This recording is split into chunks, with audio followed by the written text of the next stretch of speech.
नमस्कार। आज का जो टॉपिक है research and types of research. Actually इस टॉपिक्स में सिर्फ की पॉइंट्स की चर्चा की गई है, बहुत डिटेल्स नहीं है, लेकिन एक नट सेल में हम रिसर्च क्या है, टाइप्स ऑफ रिसर्च क्या है, हम जानने का प्रयास किए हैं। जैसा कि प्रीवियस लेक्चर्स में मैंने बताया था कि रिसर्च क्या है, रिसर्च की टर्मिनोलॉजी क्या है ना, रिसर्च का इम्पोर्टेंस क्या है। लेकिन इस टॉपिक्स में स्पेशली जो हम चर्चा करने जा रहे हैं वह है what is research and how many types of research. Research जो है वह 8 लेटर से मिलकर बना है, RESEARCH रिसर्च, जिसमें कि R for relevancy, E for energetic, S for subjective, E for eco friendly, A for ability, R for road map, C for competency and commitment, contents and H for historical review. अब हम चर्चा करें कि एक researchers को ऐसे बहुत सारे पॉइंट्स पर ध्यान देने होते हैं अपने सफल रिजल्ट्स को हासिल करने के लिए, लेकिन यह जो 8 पैरामीटर्स हैं ये काफ़ी इम्पोर्टेंट है। इसके बगैर हम रिसर्च की कल्पना हम नहीं कर सकते हैं कि उसका टॉपिक रिलेवेंट हो, वह एनर्जेटिक हो, उसके अंदर सब्जेक्टिव नॉलेज हो, वर्क जो हो इको फ्रेंडली हो, उसके अंदर एबिलिटी जो हो समय के अनुरूप हो, उसका जो वर्क है प्लान है उसका एक रोड मैप हो, उसके अंदर कॉम्पिटेंसी हो, उसके अंदर काम करने का कमिटमेंट हो, और उसके पास जो समराइज़ कर रहा है उसके कंटेंट्स और सराउंडिंग्स के जो कंटेंट्स है उस पर विशेष जोर हो, और हिस्टोरिकल रिव्यू कि उस वर्क पर जो प्रीवियस वर्क्स हुए हैं उसका वह अच्छा से कलेक्शन किया हो। अब बहुत सारे साइंटिस्ट ने, बहुत सारे जो रिसर्च से जुड़े लोग हैं, शिक्षाविद हैं, उन्होंने अलग अलग डिफिनीशन दिया। जैसे किसी ने कहा कि रिसर्च जो है वह ओरिजिनल कंट्रीब्यूशन है, किसी ने कहा कि सिस्टमेटिक कलेक्शन है, किसी ने कहा कि सर्च फॉर नॉलेज है, किसी ने कहा साइंटिफिक एंड सिस्टमेटिक रिसर्च है, किसी ने कहा पार्ट ऑफ एकेडमिक एक्टिविटी है, और किसी ने कहा कि the manipulation of things, concepts और सिंबल्स। किसी ने कहा कि यह बहुत स्कॉलरली वर्क है, माने कहने का मतलब कि काफ़ी high thoughts, high concept, high ideas.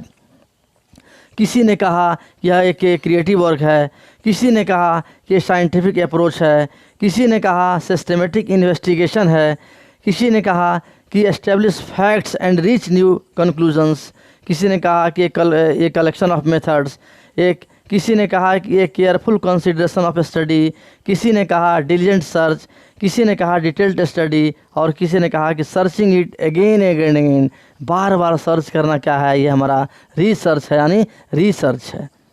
इस तरह से इस रिसर्च में भी एक बात सामने आती है कि इस रिसर्च में 4P का बहुत बड़ा महत्व है। जैसे कि पीपल, प्रॉब्लम्स, प्रोग्राम्स, फिनोमेना। आपका जो टॉपिक है वह लोगों से जुड़ा होना चाहिए, आपका जो टॉपिक है वह समस्याओं से जुड़ा होना चाहिए, आपके जो टॉपिक्स हैं वह एक प्रोग्राम्स के रूप में हों, आपके जो टॉपिक्स हैं वह एक आगे चलकर एग्जाम्पल्स बने। अब बहुत कन्फ्यूजन्स भी होते हैं कि रिसर्च जो प्रोजेक्ट जो हैं कई तरह के होते हैं, लेकिन मेनली जो है रिसर्च हमारे जो प्रोजेक्ट जो हैं वो 3 तरह के होते हैं। एक जिसको हम बोलते हैं यूनिवर्सिटी लेवल, जिसमें कि डिप्लोमा, मास्टर डिग्री, इस लेवल पर डॉक्टोरल डिग्री लेवल पर हम जो थीसिस को, हम जो डिसर्टेशन को सबमिट करते हैं वह इस कैटेगरी में आता है। दूसरा कैटेगरी है कि एक रिसर्चर जो है वह प्राइवेट या गवर्नमेंट एजेंसी को फाइनेंशियल असिस्टेंस अप्लाई करता है और उसके बाद वह एक प्रपोजल बनाता है, अपना सबमिट करता है, इस तरह का। तीसरा जो हमारा प्रोजेक्ट है फाइनली कि इसमें देश के बड़े बड़े विद्वान, शिक्षाविद, स्कॉलर्स एक किसी महत्वपूर्ण बिंदु पर अपना वर्क करते हैं और वह पब्लिश करते हैं गवर्नमेंट ऑफ इंडिया को, स्टेट को, ये DEC को, इग्नू को, UGC को, NCERT को, CG को एक्सेट्रा। अब हमारे टाइप्स ऑफ रिसर्च भी बहुत तरह से हैं, हर बुक्स में कुछ टाइप्स दिए हुए हैं, लेकिन एक रफली अगर हम सब रिसर्च की बात करें, बहुत सारे रिसर्च हैं कि सब इंटर रिलेटेड हैं। रिसर्च का मतलब ही है कि सब को देखने से ऐसा लगता है कि सब इंटर रिलेटेड हैं, लेकिन सब में कुछ न कुछ खास अंतर है, कुछ अलग स्ट्रेस है। जैसे ये हमारे जो रिसर्च यहाँ हमने जिक्र किया है 25 टाइप्स के रिसर्च हैं, जिसमें कि हमारा पहला है laboratory research, theoretical research, clinical research, historical research, decision oriented, mix research, casual research, fundamental research, application research, objective research, explanatory research, correlational research, meta research, cross sectional research, basic research, problem solving research, problem oriented research, one time research और longitudinal research, pure research, applied research, exploratory research, quantitative research, qualitative research, interdisciplinary research and last हमारा है multidisciplinary research. अब इस तरह से अगर हम चर्चा करें कि हमारा जो पहला रिसर्च है लेबोरेटरी, तो ऐसे सभी रिसर्च हमारे लैब में होते हैं, लेकिन एक ऐसा रिसर्च जो लेबोरेटरी रिसर्च कहलाता है जो लैब में तो हो ही, साथ साथ it also be A part of clinical trial, वह हमारा जो लेबोरेटरी रिसर्च है के अंतर्गत आता है। थ्योरेटिकल रिसर्च जो हमारा थ्योरेटिकल बेस्ड हो।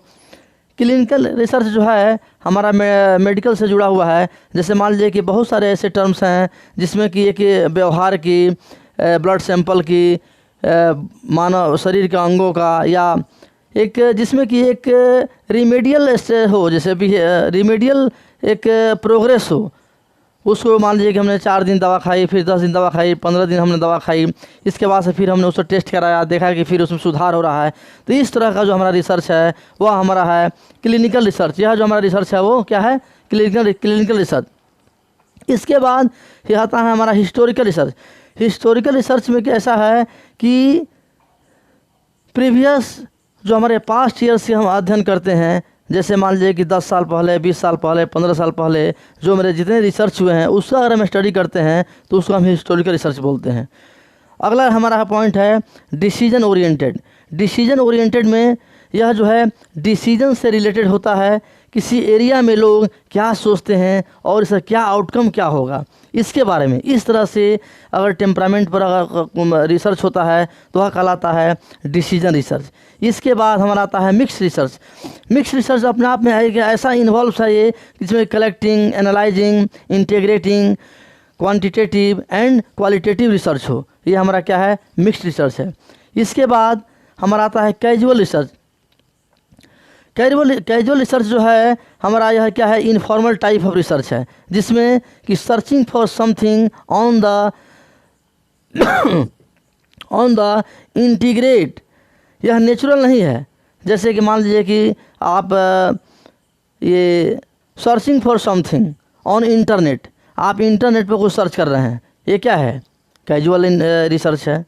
इसके बाद आता है फंडामेंटल रिसर्च, जिसमें कि हमारा ऐसा रिसर्च जिसमें हमारा अप्रोच जो है वह प्योर साइंटिफिक रिसर्च हो और जिसका एम है कि साइंटिफिक थ्योरी इम्प्रूव करना। इसके बाद हमारा है एप्लीकेशन रिसर्च। यह जो हमारा है जिसे हम अप्लाइड रिसर्च भी कहते हैं, it is use to find solutions to everyday problems and develops innovative techniques. इसके बाद हमारा है ऑब्जेक्टिव रिसर्च। ऑब्जेक्टिव रिसर्च अपने आप में बहुत ही कंसाइज होते हैं, जिसमें कि एक उद्देश्य होता है। इसके बाद हमारा है एक्सप्लेनेटरी रिसर्च। यह एक्सप्लेनेटरी रिसर्च ऐसा है कि किसी भी पॉइंट्स पर, किसी भी टॉपिक्स पर हमारा बहुत ज़्यादा एक्सप्लेनेशन हो, बहुत ही डिटेल स्टडी हो। इसके बाद कोरिलेशन रिसर्च। इसमें actually it is type of non experimental. हम कह सकते हैं कि कोरिलेशन रिसर्च जो है it is type of non experimental research, जो वेरिएबल्स पर काम करता है और स्टैटिस्टिकल रिलेशनशिप बताता है, जिसमें कि हम इसकी चर्चा करते हैं, इसके फार्मूलास भी होते हैं, हम कोरिलेशन निकालते हैं और उसके आधार पर हम गणना करते हैं। Meta research, it is the study of research itself, it's methods, reporting, evaluation and incentives. इसका एक और भी कहीं मिला इसकी जानकारी कि मेटा का मतलब होता है ना ग्राउंड स्टेट ना हायर स्टेट, एक्साइटेड स्टेट, बीच की स्थिति। मतलब कि ऐसा रिसर्च जो ना ज़मीन का रिसर्च हो ना आसमां का रिसर्च हो, बीच का रिसर्च हो, वह रिसर्च क्या है, मेटा रिसर्च। इसके बाद हमारा है क्रॉस सेक्शनल रिसर्च। बहुत इंपॉर्टेंट है, क्योंकि क्रॉस सेक्शनल रिसर्च जो है it is a study in which subjects of different ways are compared at the same time. मान लीजिए कि 10 एज ग्रुप के अलग अलग बच्चे हैं, लेकिन फिर भी उसका हम कंपेयर एक समय पर एक ही साथ कर रहे हैं, वह हमारा है cross sectional approach. Basic research जहाँ तक की बात है, यह जो है ये फंडामेंटल जो रिसर्च है इसका ही पार्ट है। उसके बाद हमारा आता है problem solving research. It is the mental process, जिसमें कि जो प्रॉब्लम सॉल्विंग जो रिसर्च है, it is the mental process of analysing A situation learning, जिसमें कि हम सिचुएशंस को लर्न करते हैं और बाद में हम अल्टरनेटिव सॉल्यूशंस निकालते हैं। यह हमारा है प्रॉब्लम सॉल्विंग। लेकिन इसके जस्ट हम आते हैं प्रॉब्लम ओरिएंटेड, जिसमें एग्जैक्ट नेचर जो है, नेचर ऑफ प्रॉब्लम जो समझा जाए, इसका एग्जैक्ट नेचर ऑफ प्रॉब्लम कैसा है और उसके रिलेवेंट सॉल्यूशन निकाला जाए, वो हमारा होता है प्रॉब्लम ओरिएंटेड। इसके बाद वन टाइम रिसर्च जो हमारा है, ये अपने आप में बहुत ही इम्पॉर्टेंट है। जैसे कि जैसे मान लीजिए कोई डॉक्टर किसी एक बीमारी के पर रिसर्च कर रहा है और बहुत लंबे समय तक काम कर रहा है, 10 साल 20 साल काम कर रहा है, और उसके बाद उसमें अचीवमेंट होता है, तो that is called longitudinal research. Pure research भी हमारा जो पार्ट है वह फंडामेंटल रिसर्च का ही पार्ट है। इसके बाद अप्लाइड रिसर्च वह है जिसमें साइंटिफिक स्टडी जो प्रैक्टिकल प्रॉब्लम को सॉल्व करता हो, जिसमें कि एवरीडे प्रॉब्लम से वह जुड़ा हो। इसके बाद हमारा आता है एक्सप्लोरेटरी रिसर्च, जिसमें कि हम focus on explaining the aspects of your study in A detailed manner, that is called explanatory research. इसके बाद हमारा है क्वांटिटेटिव रिसर्च भी बहुत ही इंपॉर्टेंट है। It is a type of social science so that it collects and works with non-numerical data and that seeks to intercept remaining meaning from data information themselves, because it is very important. This data that helps understand social life through the study of target population or places. इसके बाद हमारा आता है qualitative research भी अपने आप में बहुत ही इम्पॉर्टेंट है। जैसे हम कह सकते हैं कि जो क्वालिटी बेस्ड हो, जैसे कि हम कोई काम कर रहे हैं, तो ये एक्चुअली यह जो हमारा है सोशल साइंस का ही पार्ट है, जिसमें कि हम देख रहे हैं कि जो भी हमारे जो न्यूमेरिकल डाटा हैं, जो हमारे फैक्ट्स हैं, उसको एक पॉपुलेशन से प्लेस से जोड़ करके हम इसको देखते हैं।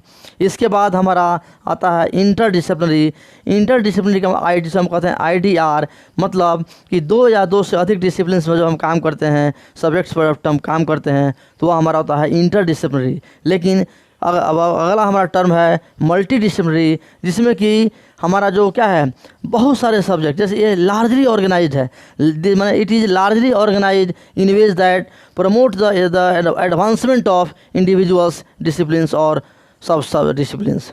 और लास्ट में हमने एक रिसर्च का छोटा सा एक टाइप्स दिया हुआ है जिसको हम अध्ययन कर सकते हैं। आगे हम चर्चा करेंगे कि रिसर्च को हम कैसे प्लान करते हैं, जो बहुत इंपॉर्टेंट है, और सारे जो हमारे टॉपिक्स हैं वो इंटरकनेक्टेड है, जो सब पर ध्यान देना ज़रूरी है। और इस तरह से देखा जाए तो हमारा जो रिसर्च का जो डिफिनीशन है, रिसर्च के टाइप्स हैं, ये अपने आप में बहुत सफिशिएंट नहीं है, लेकिन एक थोड़ा सा एक कीवर्ड्स है जो हम इसको समझ सकते हैं। Thank you.